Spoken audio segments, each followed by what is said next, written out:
Hello everybody, welcome back to the Dragon King Entertainment channel. My name is BadQualityBear, also known as Bear, and I am joined with Dragon King himself, where we are discussing Gravity Falls, Season 2, Episode 19, Weirdmageddon, Escape from Reality. Yep, the second part of the Weirdmageddon quadrilogy. Yeah, very good episode, I'm not going to lie. Well, obviously we both agreed that the part one was a really great way to kick off this four-part story, and this was another good follow-up. It wasn't as like high octane, I'd say, as the first part. Oh, that's a good word. I know, it's a good word, wasn't it? That's a really good word. It's a good word of the day, that is, high octane. Because obviously that one was quite... Obviously, it was the start one. Obviously, so everything's all kicking off. It's all getting destroyed. There's all this Mad Max style chasing. There's all these jumping through different realities. But this one, obviously, tones it down a bit because obviously you're now going into Mabel's prison, which is more of a prison for everyone else because it's like horrific inside because it's just it's too cutesy. And it's more about them trying to get her to kind of break out of this trance. Yeah, and get her back to reality because obviously, if you think about it, Bill points out that obviously this is his most diabolical prison he's ever made. Yeah, it'll take a will of like iron to basically withstand its pleasures, essentially. And this kind of shows how her basically wanting to stay as a kid forever, not wanting to grow up, is allowing this world to basically break her mind and not want her to leave. Yeah. So it's an interesting way of doing it. Obviously, it shows as well with the other ones, especially Dipper, that the fact is he has that will of iron. He's able to withstand these pleasures. Whereas, as I say, you look at Wendy and Zeus, instantly broke. I mean, Wendy, you know, they gave her the rebellious idea of let's go wreck the school, plunge the principal, and she's like, "Yeah, I've always wanted to do that. Bye." And then Zeus, it's just like, "Oh, here's his dad. Let's go play catch." Oh, but you've never seen your dad, so I've got the build of a wrestler and the face of a hot sauce mascot. It's just like... I mean, with Zeus, it's kind of understandable. Yeah, he's dumb. Yeah, but he's also... dumb and easy breakable. Yeah, but, like, he's never seen his dad, and someone comes around saying he's his dad. You know, sometimes... Even if they're not, it's still a creep. I mean, you know, but sometimes, you know, you just gotta... It's nice for Zeus. It's nice for Zeus. But yeah, it is interesting to see how easily, like, characters can be manipulated, and it's good to see the fact that Dipper has learnt over the course of these 2 seasons, and it shows how much of a character he's built to, that he's able to withstand all this gobbledygook. This timey-wimey stuff. So it's interesting to see that. Obviously, on top of that, you got the outside of the portal story going on, which is obviously Bill trying to take over the world, realizing he can't because there's a shield around the entire town, so he can't do anything. The only way he can get out really is obviously using Ford, who's obviously a statue, just like everyone else is a statue, as part of his huge chair. But yeah, it's an interesting episode because a lot of it is obviously him trying to just find ways to convince her that realistically this world isn't right. It's just a fantasy. It's not reality, and obviously that caused him to go into a court case against her because of using the word reality, the one word he's not allowed to use, despite the fact he was never told about using it. That's what I find funny. It's like, no one would ever say the word, so we're not going to actually explain to you what you can't say. Yeah. And he's just like, as soon as he says it, they're like, yeah, get out of here. It's like, whoa. You never told me what I couldn't say. But it is interesting, I was thinking, because then you got this whole like court case sequence. Obviously, the jury's just many Mabels. So it's Mabel times, 7? So 6 in the stands and her versus this poor Dipper. 7v1. And obviously, it's about her lawyers trying to show the fact that reality, through her past, obviously, instances, are not great. I.e., shows the image about a vision of a photo, obviously at school, where she basically got screwed over. Valentine's Day, where really Dipper got screwed over, not her. Yeah. And then obviously, like a few other images of basically Dipper being just like battered and bruised. Whereas obviously Dipper's case against it is, well, you've shown the bad parts of these days.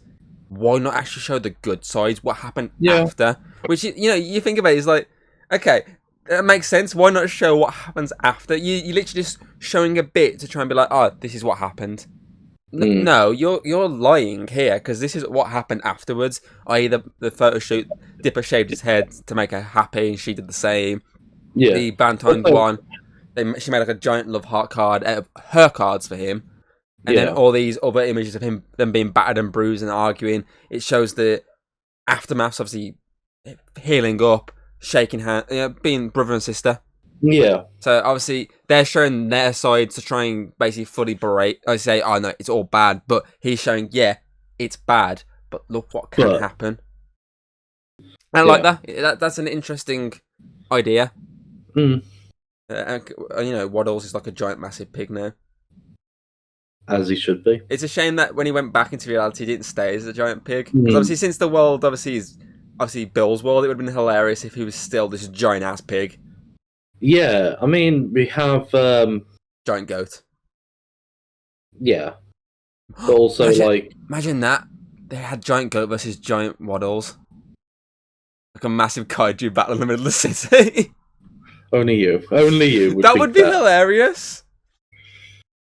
But you get to see Waddles kick some ass. True.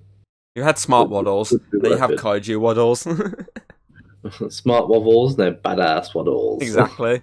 So it's a good episode. It's a good follow-up episode. There's a lot in this packed in this episode story-wise to try and obviously fix the mistake Mabel's made. Yeah. Because obviously we all know at the end of the not the last episode, the one before, it was Mabel's screw-up that caused this whole Weirdmageddon.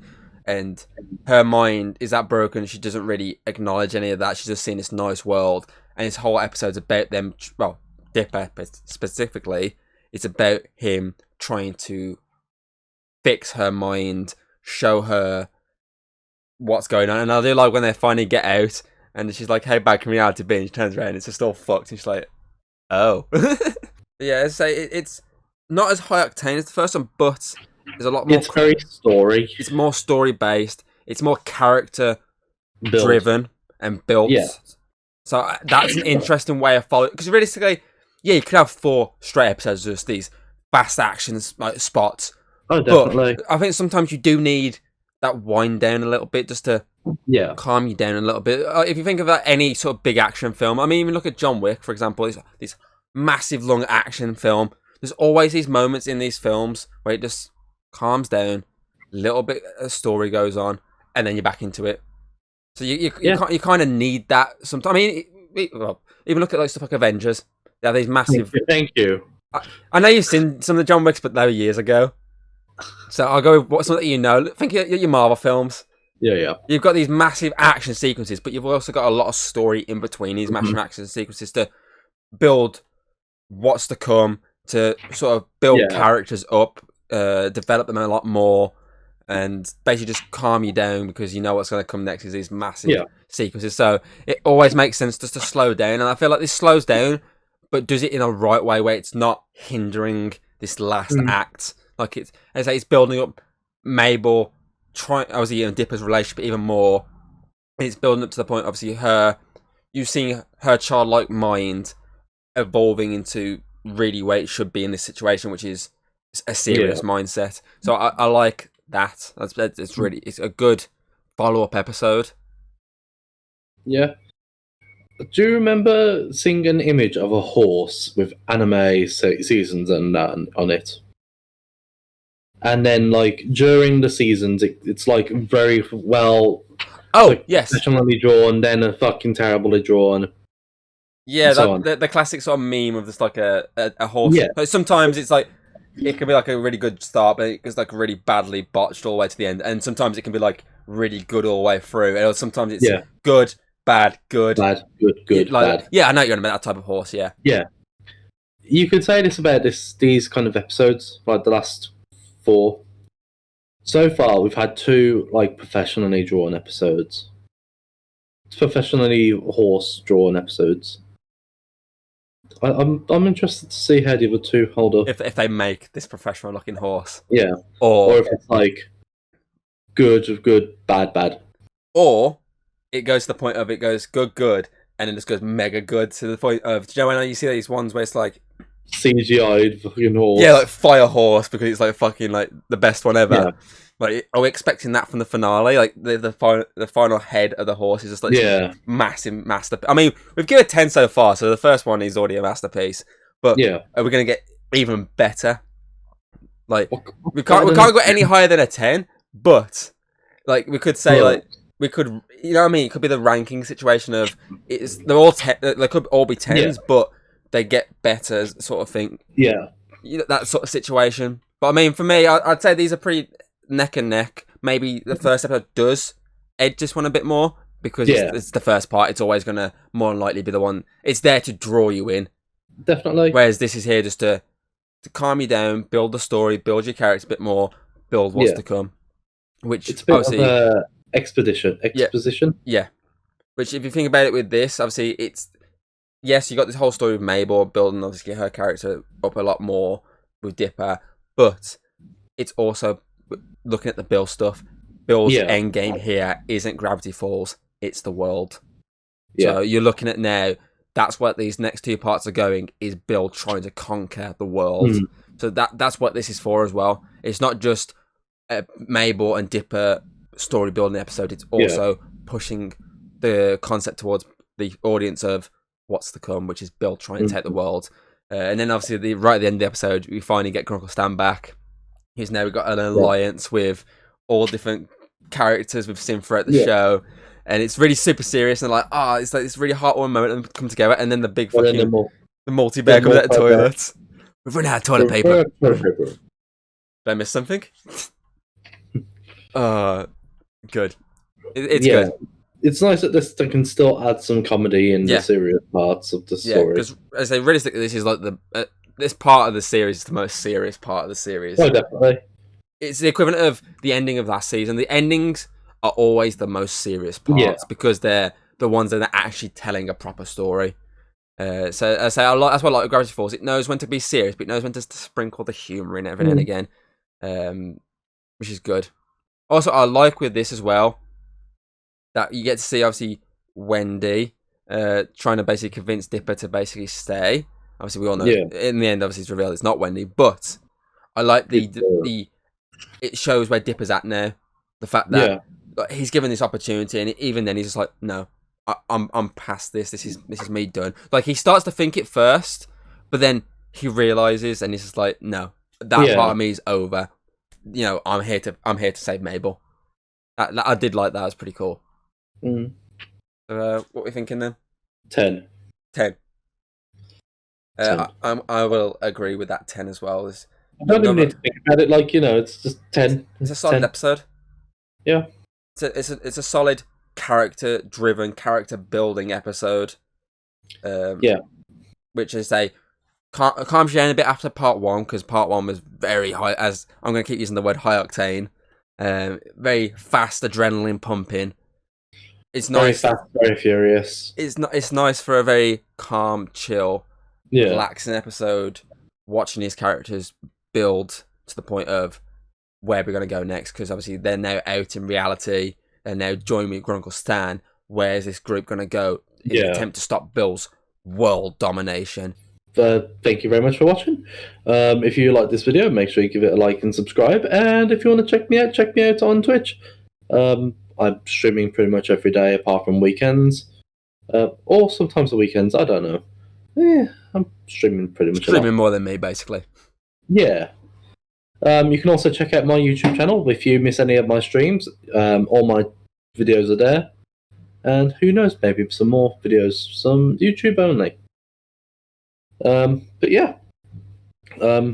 If you want to check out some other things that we're in, we've done It Takes Two. I was going to say Chained Together. No, we've not done Chained Together. That's a possibility for the future. Yeah, that's a future. The Chained Together stuff isn't video game based. Yeah. It's not real life yet. It's just your fantasies. Yeah. Is this the real life or is this just fantasy? But yeah, check out everything and leave a comment down below what you think about this episode. I'm all over the place. I don't know what I've done and what I've said. Yeah, you pretty much covered it. Yeah, but obviously join us next time for the last but one episode of Gravity Falls. We're getting part 3. We take back the falls. I'm looking forward to this one. It's getting good now, Alex. It's getting good. Oh yes. It's getting that good. If I had a hat, I'd turn it backwards. Unlike your hat, which is the same all the way around. You leave my cow hat alone just because it's a bucket hat. Doesn't work the way you want it to work. Just you wait. I'll get another hat on and then it'll turn. If you like what you've seen, don't be afraid to throw us a little like and subscribe. That's always very appreciated over here. And, well, I'll see you on the next video.